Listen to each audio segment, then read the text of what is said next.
Why are we only taught about the white people involved in the abolition of slavery? Spoiler alert, black individuals, many of them former slaves, were instrumental in swaying public opinion and paving the way for the Slave Trade Act in 1807 and the abolition of slavery in 1833.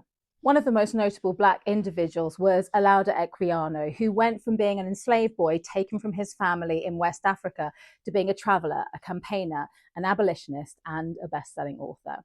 My name's Claire Linney. I'm a children's author who writes time-travelling books that bring Black British history to life for kids. And this is my series of bite-sized videos that explore different figures from Black British history. Olaudah Equiano was born in present-day southern Nigeria. Both he and his sister were kidnapped and sold to slave traders. Olaudah ended up in Virginia, where he became the property of a naval captain who named him Gustavus Vassa after the King of Sweden. The captain took a shine to him, bringing him to England and sent him to his sister-in-law in order to be educated. He was then sold several more times, and his final owner, Robert King, promised him the chance to buy his freedom for £40, probably nearer £5,000 today. Olaudah was able to trade goods and earn the money for his freedom. He ended up working on an expedition to both the North Pole and voyages to Central America before settling in England in the 1780s. He became a very active member of the abolitionist movement that was attempting to influence the public and lawmakers to end the slave trade. His fellow abolitionists encouraged him to publish his life story.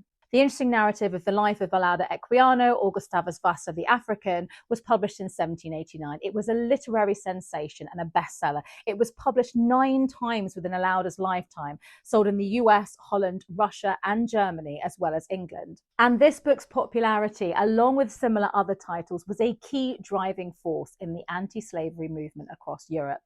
Equiano was a prominent figure in London and often served as a spokesperson for the Black community. He was one of the leading members of the Sons of Africa, an influential abolitionist group in Britain. It was formed in 1787 by formerly enslaved and educated Black men living in London, and is widely regarded as Britain's first Black political organisation. Olaudah married and had 2 daughters, dying a year after his wife Susanna in 1797. Sadly, he never lived to see the Slave Trade Act of 1807 that was the beginning of the abolition of slavery, but was absolutely one of the key names involved in bringing it about.